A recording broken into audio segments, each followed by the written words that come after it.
నేను నా చిన్నప్పుడు there was a real story for me. నాకు ఒక 6 months to 8 months మధ్యలో స్కూల్ మానిపించేశారు మా ఫాదర్ మదర్. అది అంటే ఏ స్కూల్ ఎందుకు మానిపించారు అనేది నాకు కొన్ని రోజులు నాకు ఏం జరిగిందో నాకు కూడా తెలియదు. I was not in senses. So ఏదో పట్టింది, ఏదో ఇష్యూ ఉందని మాత్రం. అది మా నాన్నగారు వాళ్ళు తర్వాత నాకు ఆ ప్రాబ్లం సాల్వ్ అయిన తర్వాత వాళ్ళు లోపల మాట ఓకే,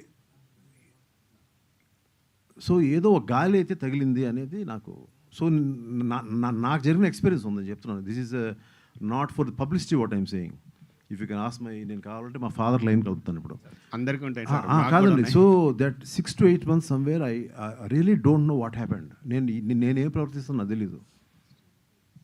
సో అక్కడెక్కడో ఒకసారి నాకు నువ్వు ఏదో హారర్ సినిమా తీయవా స్వామి అని మా ఆవిడ అన్నప్పుడు ఒకసారి అన్నీ గుర్తుపెట్టుకున్నాయి.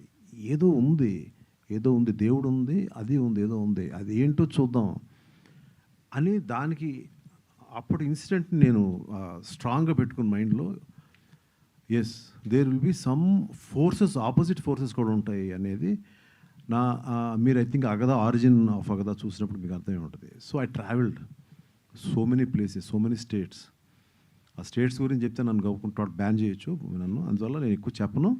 I travelled, I seen many things. చూసినప్పుడు నాకు సో ఏదో తెలియని ఒక ఫీలింగ్ అయితే కలిగింది. ఏదో ఒక గాలి, ఏదో something is there, I don't know ఉందా లేదా అనేది నేను కాంక్రీట్గా నేను చెప్పలేను. But there is definitely something.